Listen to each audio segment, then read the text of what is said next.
On a gray Tuesday morning in October of 2003, a man named Emmett Holloway backed his pickup truck to the side door of the Deere dealership on Route 9 outside of Ames, Iowa, and unloaded 4 cardboard boxes of electrical components that the service manager had told him, twice, were not worth keeping.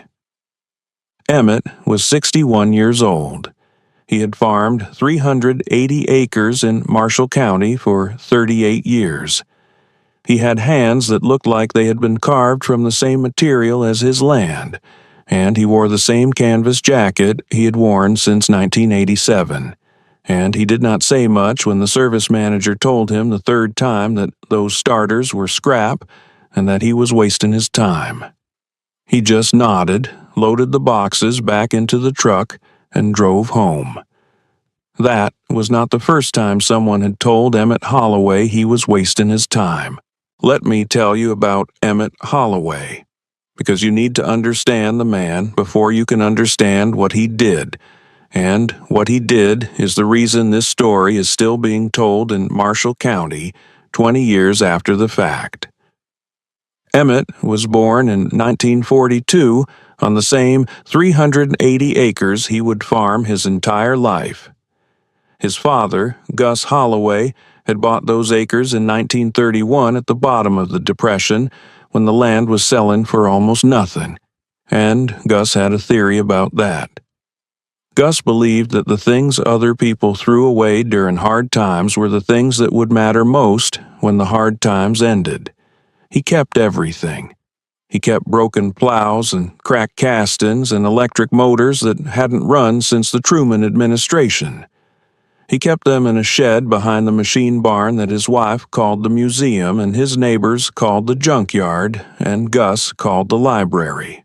When Emmett was 7 years old, Gus sat him down on an overturned 5-gallon bucket in that shed and told him something that Emmett never forgot. He said, "The man who knows what something is worth when it's broken is the only man who's ever truly free." Emmett was 7, and he did not fully understand it. By the time he was 40, he understood it completely. Emmett was not a hoarder in the way people use that word carelessly. He was a student. He kept things because he understood them, and he understood them because he kept them and studied them and took them apart and put them back together on winter evenings when the fields were frozen and there was nothing else to do. He had an intuition about electrical systems that bordered on the supernatural, or at least that's how his neighbors described it. His neighbor, Dale Sorensen, who farmed the 600 acres to the east of Emmett's place, used to say that Emmett could diagnose a wiring fault by listening to the way a solenoid clicked. Dale said this in the way men say things they don't quite believe but can't disprove. Emmett never corrected him. The shed behind the machine barn grew over the decades. It grew the way a library grows when the librarian never throws anything away. By 2003, it contained 3 full rows of shelving made from 2x4s and rough-cut lumber, and those shelves held starter motors, alternators, voltage regulators, solenoids, armatures, field coils, and brushes representing 40 years of agricultural electrical history. There were starters from combines that had been scrapped in the 1970s. There were alternators from tractors that no longer existed as models. There were voltage regulators from machines that the manufacturers had stopped making parts for before some of Emmett's neighbors had been born. And there were the blown starters. Let me tell you about the blown starters because they are the center of this story, and they got there in a way that is worth understanding. It started, as best anyone can reconstruct it, sometime around 1983. Emmett's neighbor to the west, a man named Harlan Jessup, who farmed 240 acres and had a habit of running his equipment harder than the equipment preferred, showed up at Emmett's place one evening with a starter motor from his 1978 John Deere 444. Oh, that had burned up on him during corn harvest. Harlan had called the dealership and been told the replacement was going to cost him $340 and take 2 weeks to arrive. Emmett took the starter, looked at it for about 4 minutes, told Harlan the armature was burned and the brushes were gone, but the housing and the drive assembly were fine, and asked Harlan what he wanted to do with it. Harlan said he didn't want to do anything with it. He just wanted to know if Emmett could fix the new one faster when it arrived. Emmett said yes. Harlan said fine, you can have the old one. Emmett put it on the shelf. That was how it started. Over the next 20 years, word spread the way word spreads in farming communities, which is to say, slowly and thoroughly, and without anyone making a conscious decision to spread it. Farmers in Marshall County came to understand 2 things about Emmett Holloway. First, that if your electrical system failed during planting or harvest, Emmett could usually get you running again faster than the dealership could. Second, that Emmett would take the blown component off your hands when he was done, if you didn't want it. Most of them didn't want it.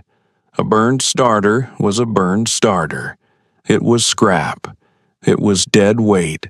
It was exactly the kind of thing a sensible man threw in the metal recycling bin and forgot about. Emmett never threw them away.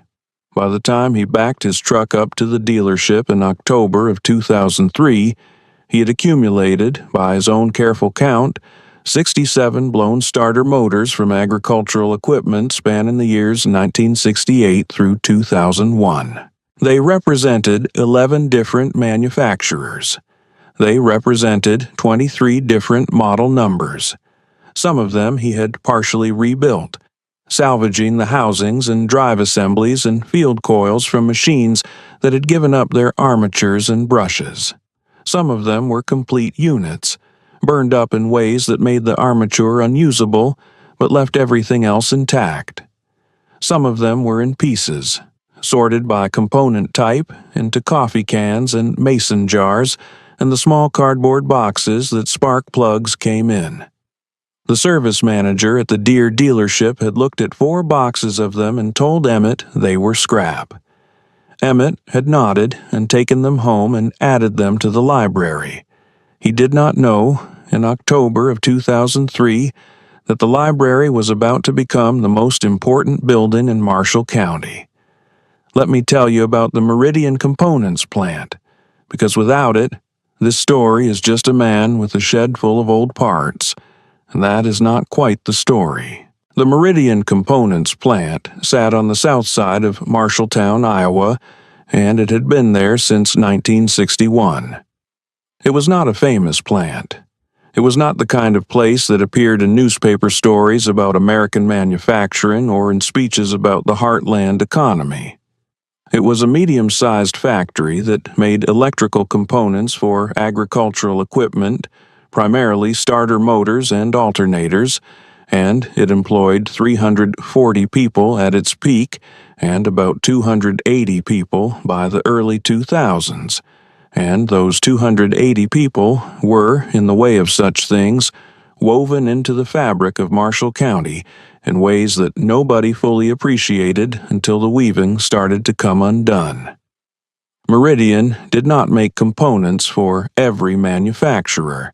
They made components for a specific range of equipment, primarily older lines that the major manufacturers had stopped actively supporting. This was their niche. This was why they had survived when larger competitors had consolidated or closed. They were the people you called when you needed a starter for a 1974 International Harvester 1066, or an alternator for a 1969 Oliver 1850, and the manufacturer's own parts network had dried up years ago. They were the last source. They knew it, and their customers knew it, and for a long time that knowledge was enough to keep the lights on. The announcement came on a Wednesday in March of 2004. The plant was closing. Not immediately. They would honor existing orders and wind down production over 6 months.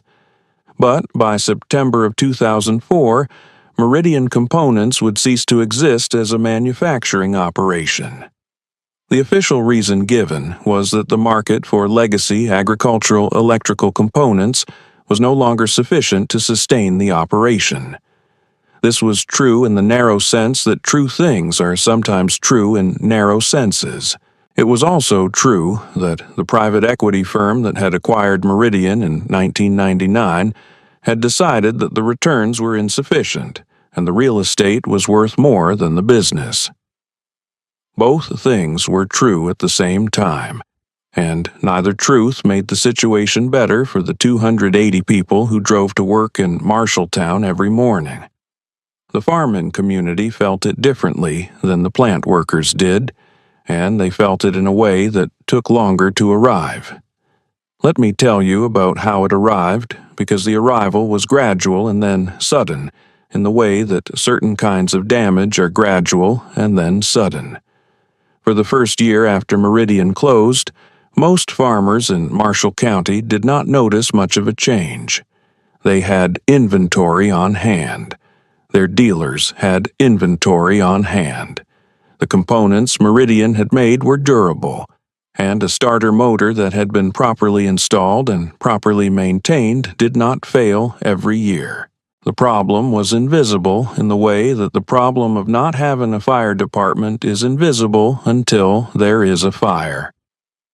The fires started arriving in 2006.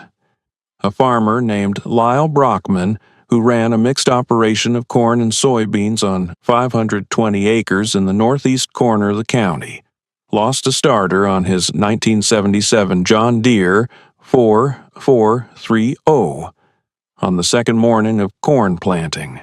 He called the dealership. The dealership called their distributor. The distributor called 3 other distributors. The part was not available new. It had not been available new since Meridian closed. There was a remanufactured unit available from a supplier in Georgia, but the lead time was 3 weeks and the cost was $780, and Lyle Brockman needed to plant corn right now, not in 3 weeks. He sat in his machine shed for 2 days while his neighbors planted around him, and then he called Emmett Holloway. Emmett had the part. Not a new part, not a remanufactured part, but a rebuilt unit assembled from components he had accumulated over 20 years of collecting what other people threw away. He had a housing from a 1979 unit, a drive assembly from a 1976 unit, an armature he had rewound himself on a winter evening in 1998, and a set of brushes he had fabricated from raw brush stock he ordered in bulk from an electrical supply house in Des Moines. He assembled the unit in his shop, tested it on his bench, and had Lyle Brockman back in the field in 4 hours. He charged Lyle $85 for the parts and nothing for the labor, because that was how Emmett operated, and Lyle Brockman drove home feeling like a man who had been pulled out of a river. Lyle told 2 neighbors. Those neighbors told 2 more. By the end of the 2006 planting season, Emmett Holloway had rebuilt or repaired 11 starter motors and 4 alternators for farmers across Marshall County, and the word that was spreading now was different from the word that had spread before. Before, the word was that Emmett could fix things faster than the dealership. Now, the word was that Emmett could fix things that nobody else could fix at all. That distinction matters. Let me explain why it matters. When a part is available commercially, a skilled mechanic is a convenience. He saves you time and money. When a part is not available commercially, a skilled mechanic with the right components is something else entirely. He is the difference between planting and not planting. He is the difference between harvesting and not harvesting. In a farming operation running on margins that would make a city businessman weep, The difference between planting on schedule and planting 2 weeks late is not an inconvenience. It is sometimes the difference between a profitable year and a year that puts you in a conversation with your banker that you do not want to have. Emmett understood this. He had understood it since he was 7 years old, sitting on a bucket in his father's shed.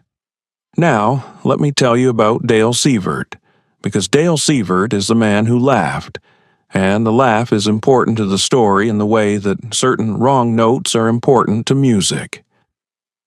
Dale Sievert was the service manager at the largest John Deere dealership in Marshall County, a position he had held since 1994 and held with the confidence of a man who had never been seriously wrong about anything in his professional life. Dale was 48 years old in 2006, broad-shouldered, with a gray mustache and a way of standing in doorways that suggested he had considered the doorway's structural integrity and found it adequate. He had built the service department from a 4-bay operation into a 12-bay operation, and he had done it by being aggressive about new equipment and new diagnostics and new systems. And he was genuinely good at his job in the context of the job as it had existed before Meridian closed. The problem was that Dale Sievert had a theory about old parts, and the theory was simple. Old parts were old parts, and the answer to old parts was new equipment. When farmers came to him with problems involving legacy electrical systems, Dale's solution was always some version of the same thing. Trade up, get a newer machine. Stop trying to keep a 1977 tractor running when a 2003 tractor would give you GPS guidance and a climate-controlled cab and a service network that actually functioned. This was not an unreasonable position from a business standpoint. It was also a position that assumed every farmer in Marshall County had the capital to trade up, and that assumption was wrong in ways that Dale Sievert had apparently never been required to confront directly. Emmett Holloway and Dale Sievert had known each other for years, in the way that men in small counties know each other, which is to say, they knew each other's names and reputations and had never had a conversation that lasted more than 5 minutes.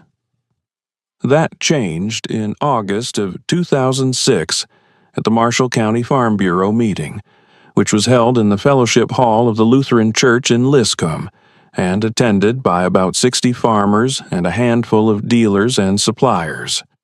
The meeting was, ostensibly, about crop insurance adjustments, but the conversation kept drifting to parts availability, and specifically to the gap that Meridian's closure had left, and specifically to what farmers were supposed to do when their legacy equipment failed and the commercial supply chain had nothing to offer them. Dale Sievert, who had been invited as a dealer representative, said what he usually said.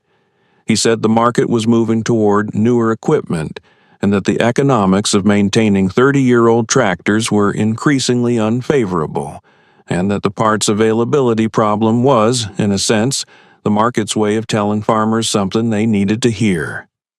There was a silence in the fellowship hall that had a particular texture to it. Emmett Holloway was sitting in the third row. He was wearing his canvas jacket. He had not planned to speak. He was not, by nature, a man who spoke at meetings, but he raised his hand. And when Dale Sievert nodded at him, Emmett said, "I've got parts for most of what people are running in this county.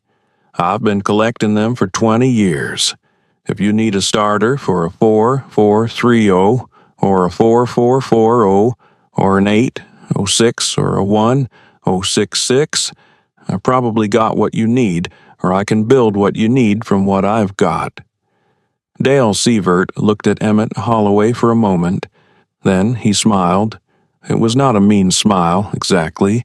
It was the smile of a man who has encountered a position so far outside his frame of reference that his face doesn't know what else to do with it. "Emmett," he said, "you're talking about used parts from machines that are 30 years old. You're talking about rebuilt components that have no warranty, No certification, no quality standard. You're talking about putting a homemade starter on a machine worth $40,000 and hoping it holds. He paused. No offense, but that's not a solution. That's a prayer. The silence lasted about 2 seconds. Then 3 or 4 people in the room chuckled. Not cruelly, just the reflexive release of tension that happens when someone says something that sounds sensible and slightly dismissive at the same time. Emmett nodded slowly. Lyle Brockman planted 520 acres this spring on a starter I built, he said. He's still running it. Dale Sievert said, this time. Now let me pause here and ask you something. Have you ever watched a man be dismissed by someone who was, at that exact moment, in the process of being proven wrong? Not wrong yet in any way he could see, not wrong in any way the room could see, but wrong in the way that the future was already arranging itself to demonstrate? There is a particular quality to that moment.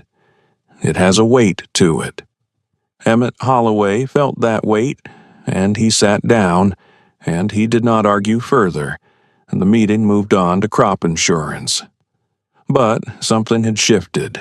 The room had heard what Emmett said, and the room was made of farmers, and farmers are people who remember things that work. Let me tell you about what happened over the next 3 years, because the 3 years between 2006 and 2009 are the years that built the proof. By the end of the 2006 harvest season, Emmett had helped 14 different farming operations in Marshall County. By the end of 2007, that number was 22. By the end of 2008, it was 31. He kept a ledger. Not a formal ledger, not a business ledger, just a spiral-bound notebook where he wrote down the date, the farmer's name, the machine, the component, what he used to fix it, and what he charged. He charged for parts at cost and nothing for labor, and the parts at cost figure was almost always dramatically lower than the commercial alternative, because Emmett's cost basis was 20 years of collecting things that other people had given him for free. He was not running a business. He was running a library, and people were borrowing from it. The components he used were not inferior to commercial replacements. This point requires some explanation because it is the point that Dale Sievert had gotten exactly backward, and understanding why he had it backward requires understanding something about how electrical components age and fail. Let me tell you about the electrical components, because the electrical components are the reason Emmett Holloway's shed was worth more than Dale Sievert's 12-bay service department when the crisis came. A starter motor fails in specific ways. The armature windings burn out, the brushes wear down, the drive assembly wears, the solenoid contacts pit and erode. These are the failure modes, and they are well understood, and they are not mysterious. What is less well understood, outside of people who have spent decades studying these components, is that the failure modes are largely independent of each other. When a starter fails, it usually fails in one or two of these modes, not all of them simultaneously. The housing is fine, the field coils are fine, the drive assembly is fine. What's failed is the armature, or the brushes, or the solenoid. Everything else is perfectly good and will remain perfectly good for decades more if it is stored properly. Emmett Holloway understood this. He had understood it since the 1970s. When a farmer gave him a blown starter, Emmett did not see a blown starter. He saw a blown armature in a good housing with good field coils and a good drive assembly. He cataloged what was good and set it aside. Over 20 years, he'd accumulated an inventory of good components that, assembled correctly from matching or compatible units, produced rebuilt starters that were in many respects superior to remanufactured commercial units. because Emmett selected his components individually and tested each one, while commercial remanufacturing operations worked at volume and tested statistically. His rebuilt starters did not fail at higher rates than commercial units. They failed at lower rates. He knew this because he kept the ledger, and the ledger told him that of the 47 starters he had rebuilt and installed between 1983 and 2006, exactly 3 had failed within the first year of service, and all 3 failures had been traceable to installation errors rather than component failures. The other 44 were still running. Dale Sievert did not know this.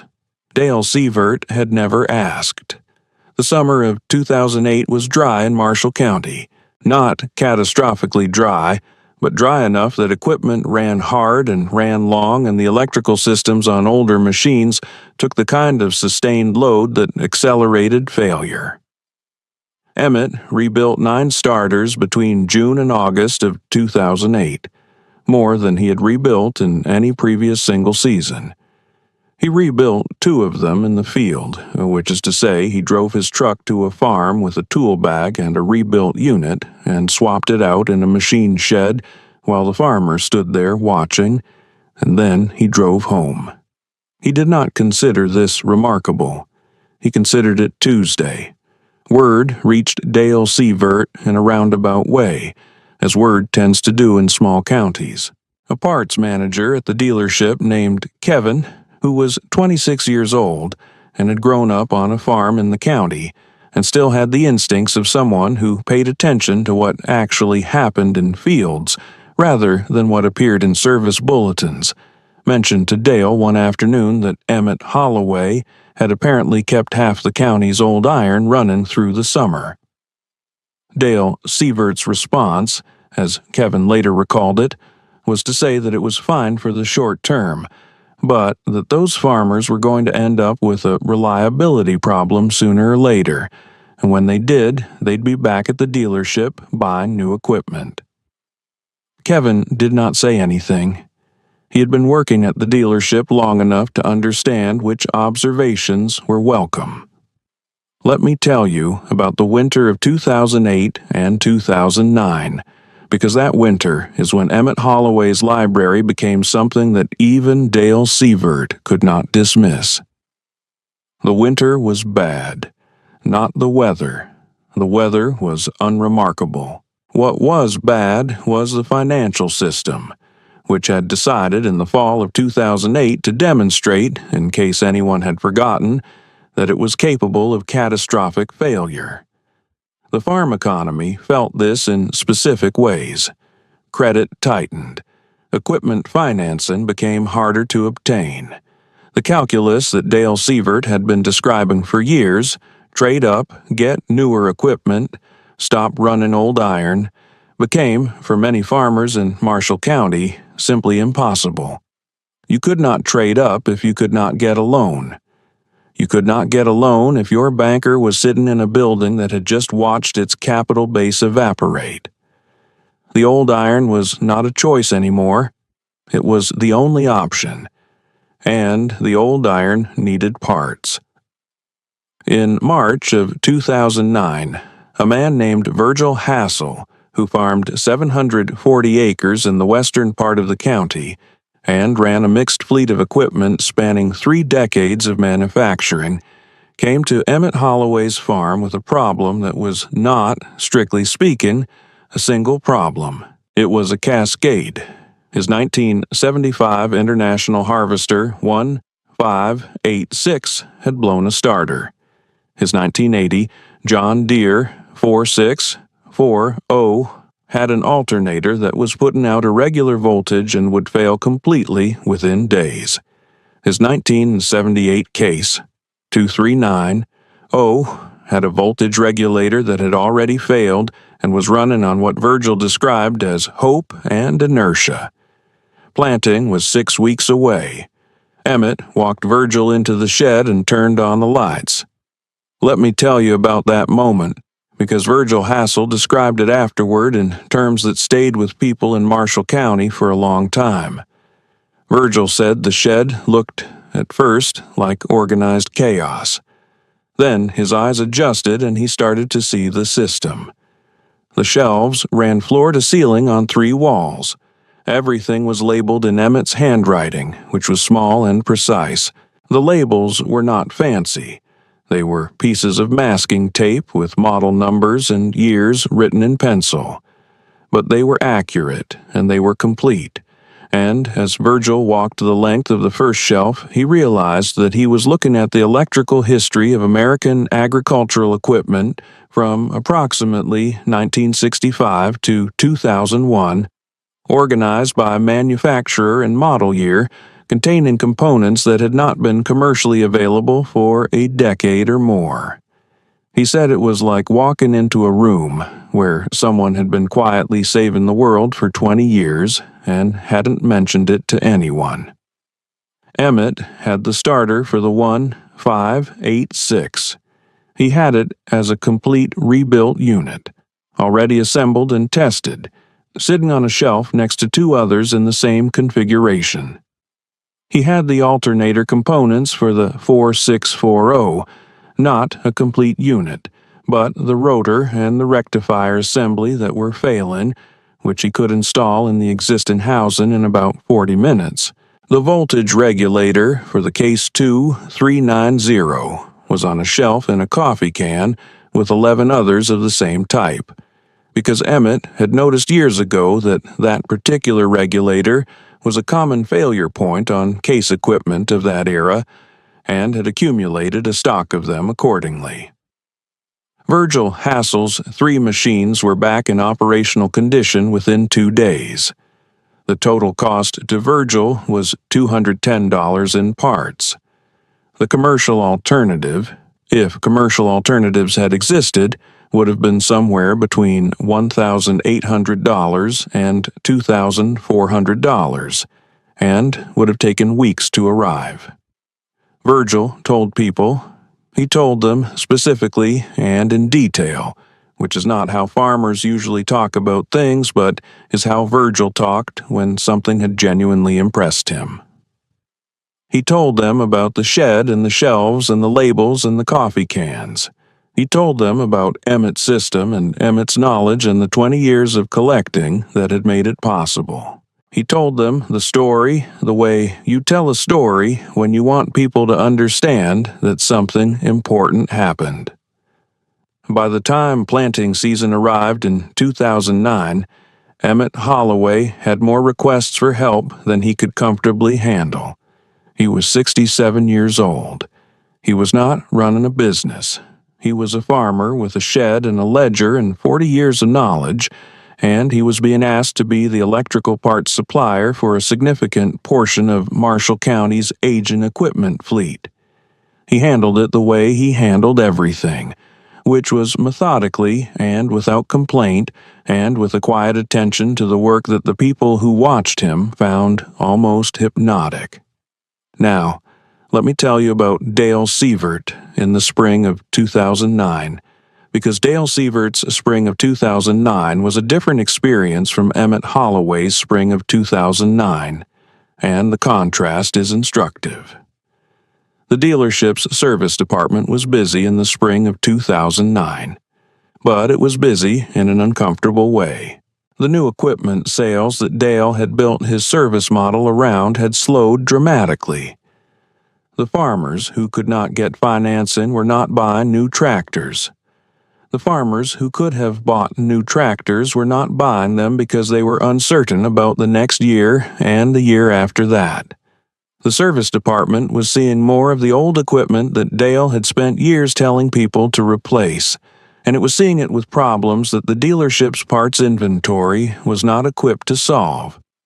3 times in March of 2009, Dale Sievert's service department had to tell a farmer that a part was unavailable, and the lead time was 4 to 8 weeks, and the cost was going to be significant. 3 times in March of 2009, those farmers drove from the dealership to Emmett Holloway's farm and drove home with their equipment running. Kevin, the parts manager, was keeping track. He was not keeping track officially. He was keeping track the way a person keeps track of things that seem important, even when nobody has asked them to. By his informal count, between January and June of 2009, at least 19 farmers had come to the dealership for legacy electrical parts, been told the parts were unavailable or the lead time was unacceptable, and then gone to Emmett Holloway. Kevin mentioned this to Dale Sievert in May. Dale said the farmers would learn eventually that used parts were a false economy. Kevin went back to his desk. The summer of 2009 was when it became impossible to ignore. A man named Clement Vandermeer, who farmed 1,100 acres in the county and was, by local standards, a large and successful operation, had a 1982 John Deere 4850. That went down during soybean harvest with an alternator failure that caused a cascade of electrical problems across 3 connected systems. The machine was in the middle of a field at 7 in the evening. Clement called the dealership emergency line. The dealership had a service truck out within 2 hours, which was genuinely responsive, and the service technician diagnosed the problem accurately and efficiently. The problem was that the alternator rotor had failed, and the replacement rotor was not in the dealership's inventory, and the distributor did not have it, and the manufacturer's parts network listed it as a low-stock item with a 2-week lead time. The service technician called Dale Sievert. Dale Sievert called 2 other distributors. Neither had the part. The machine sat in the field. Clement Vandermeer called Emmett Holloway at 9:30 that evening.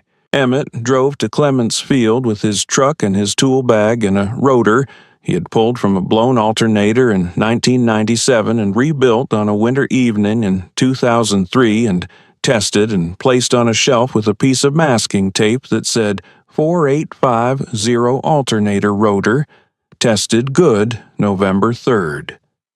He installed it in the field by the light of his truck's headlights and Clement's combine's work lights, and Clement Vandermeer finished his soybean harvest that night. The service technician from the dealership was still there when Emmett arrived. He watched Emmett work. He did not say anything for a long time. Then he said, "Where did you get that rotor?" Emmett told him. The technician was quiet for a moment. Then he said, "How many of those do you have?" Emmett said he had 3 more of that specific type, and probably a dozen rotors overall for various models. The technician nodded slowly, with the expression of a man recalculating something important. That technician's name was Marcus. He was 31 years old, and had grown up in Marshalltown and had worked at the dealership for 7 years, and was good at his job in the specific, technical sense of being good at diagnosing and repairing modern agricultural equipment. He was not good, and had no reason to be good, at the kind of legacy component knowledge that Emmett possessed. But he recognized what he was seeing, and he drove back to the dealership that night and told Dale Sievert about it in detail. Dale Sievert listened. He did not say much. He thanked Marcus for the report and said he'd think about it. Marcus went home. Dale sat in his office for a while with the lights on. Let me tell you about what Dale Sievert was thinking, because it matters to the story that he was not a stupid man. He was a man who had built his understanding of his business on a set of assumptions that had been reasonable for a long time and were now, quietly and irreversibly, becoming unreasonable. He had assumed that the market would move toward newer equipment and that the legacy parts problem would solve itself as older machines were retired. He had assumed that farmers who couldn't afford new equipment would find a way to afford it eventually, or would leave farming, or would find some commercial solution that the market would provide. He had not assumed that a 67-year-old farmer with a shed full of old parts would become, in the absence of any commercial solution, the effective electrical parts supply chain for a significant portion of the county's agricultural fleet. He had not assumed it because it had not occurred to him that it was possible. That is the thing about Emmett Holloway's 20 years of collecting. It was not visible as a system until the system it was compensating for failed. While Meridian was open, while the commercial supply chain was functioning, Emmett's shed was a curiosity. It was the kind of thing that got you called eccentric and got your family called the museum family and got the service manager at the dealership to tell you that your parts were scrap. The value of the shed was invisible because the need for the shed was invisible. The need was always there, latent, waiting. It just needed the supply chain to fail before it became apparent. Gus Holloway, sitting in that same shed in 1949, telling his 7-year-old son that the man who knows what something is worth when it's broken is the only man who's ever truly free, had understood this. Emmett had understood it. Dale Sievert was understanding it now, in his office at 11 o'clock on a September night in 2009, and the understanding was not comfortable. The following morning, Dale Sievert drove to Emmett Holloway's farm. Let me tell you about that visit, because it is the part of the story that people in Marshall County tell most often. And the reason they tell it most often is that it went differently than most people expected. Dale arrived at 8 in the morning. Emmett was in the machine shed doing something to the hydraulic system on his own tractor. Dale knocked on the door frame and Emmett looked up and said, "Come in." And Dale came in and stood with his hands in his jacket pockets while Emmett finished what he was doing, which took about 4 minutes. Then Emmett set down his wrench and looked at Dale. Dale said, "I owe you an apology." Emmett waited. Dale said, "I told people your parts were a prayer. I was wrong. I've been watching what you've done for the last 3 years, and I was wrong." Emmett nodded. He did not say, "You were wrong," or "I told you so," or anything that would have been satisfying in the small, petty way that satisfying things sometimes are. He said, "What do you need?" Dale Sievert looked at him for a moment. Then he said, "I need to know what you've got, and I need to know if there's a way to work together, because I've got farmers coming to me with problems I can't solve, and you can apparently solve them, and that seems like a situation we should address." Emmett thought about that for a moment. Then he said, "Come look at the shed." He walked Dale through the shed the way a librarian walks someone through a library, not showing off, just explaining the system. He showed Dale the shelves and the labels and the coffee cans and the spiral-bound ledger. He showed Dale the rebuilt units and the component bins and the test bench he had built himself from salvaged parts in 1991. He showed Dale the section of the shed dedicated to components he had identified as likely future failures based on his knowledge of which parts tended to go on, which machines, at which mileage intervals. He explained the logic behind the organization and the logic behind the collection and the logic behind the pricing, which was parts at cost and nothing for labor. Dale Sievert walked through the shed for about 20 minutes without saying much. Then he stopped at a shelf near the back and looked at a row of rebuilt starter units, maybe 15 of them, all labeled, all tested, all ready to install. He said, "How long did it take you to build all this?" Emmett said, "About 40 years." Dale was quiet for a moment. Then he said, "I called your parts scrap." Emmett said, "You didn't know what they were." That was all Emmett said about it. He did not belabor it. He did not extract anything from it. He said it as a statement of fact, not as an accusation, and then he moved on to discussing how they might work together, which was the practical question in front of them and the one Emmett was more interested in. What they worked out over the next several weeks was an informal arrangement. Not a contract, not a business partnership, not anything with lawyers or paperwork. An arrangement in the way that arrangements work in small farming communities, which is to say, on the basis of handshakes and mutual understanding, and the knowledge that both parties would be seeing each other at the Lutheran church and the Farm Bureau meeting and the co-op for the rest of their lives. The dealership would refer farmers with legacy electrical problems to Emmett. Emmett would provide parts and service at his standard terms, which were cost plus nothing. The dealership would stop telling people that Emmett's parts were scrap. It was a small arrangement. It was also, for the farmers of Marshall County, an important one.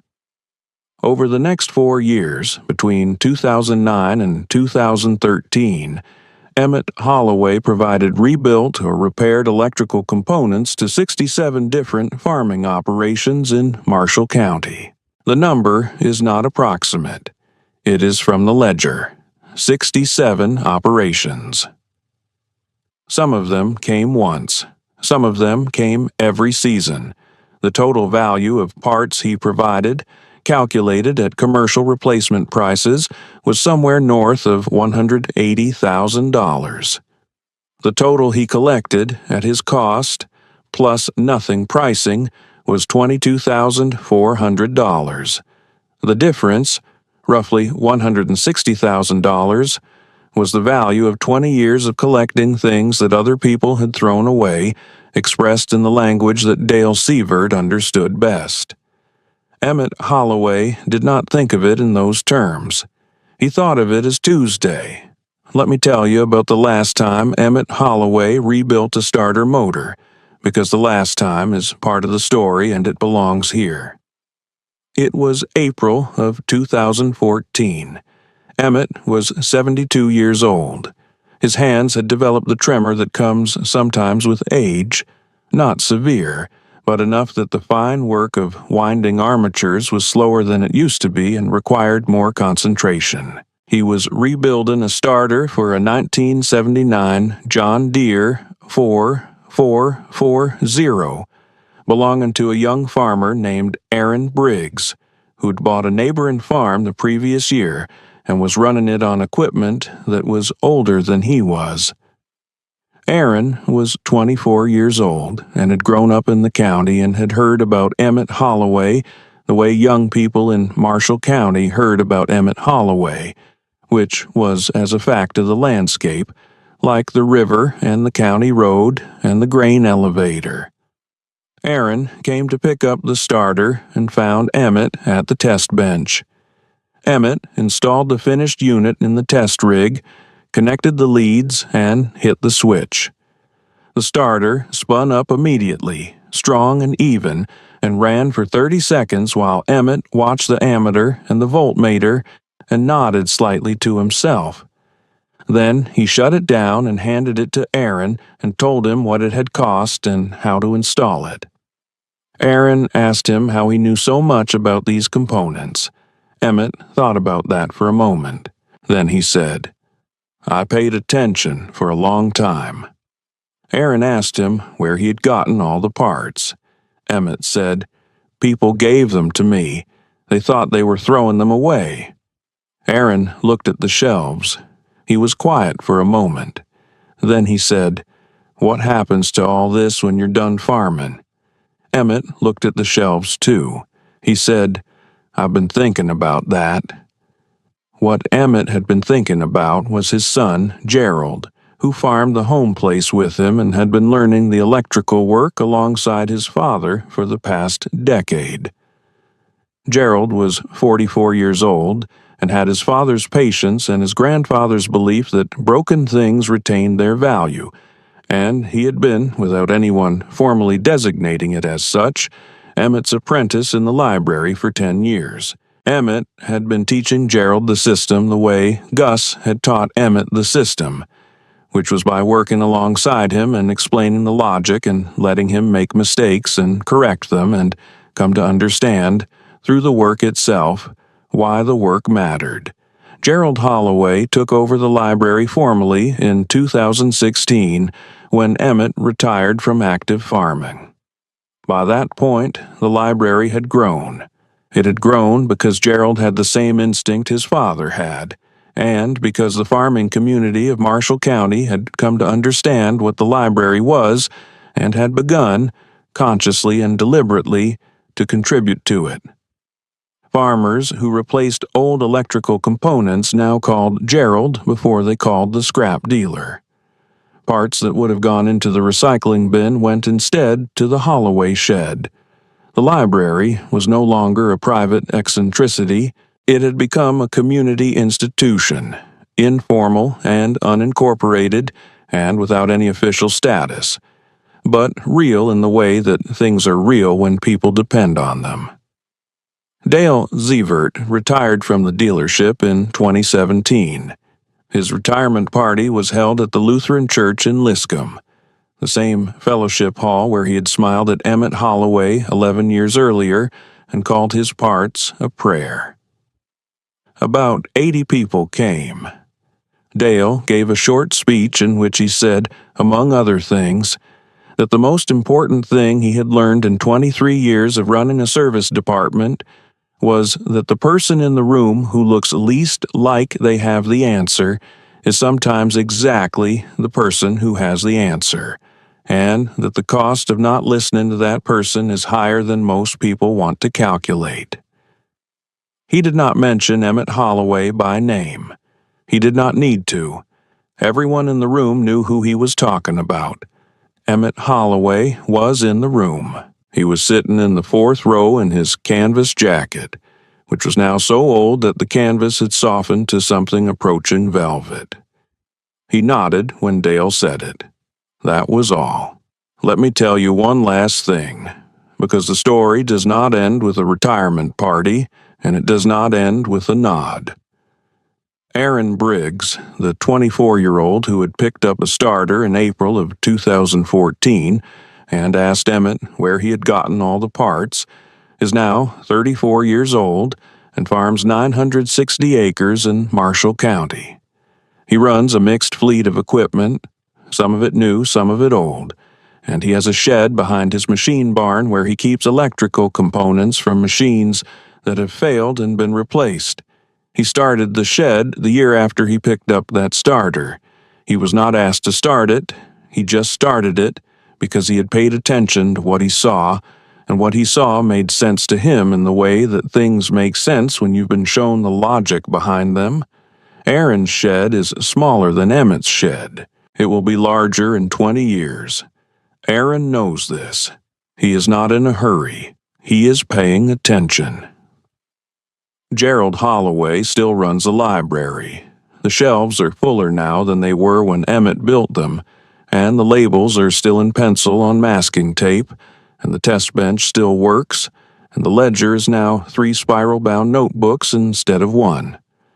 Farmers in Marshall County who need legacy electrical components still drive to the Holloway place on Route 9 and walk into the shed and walk out with what they need, and the cost is still parts at cost and nothing for labor, and the arrangement is still informal and unincorporated and without any official status.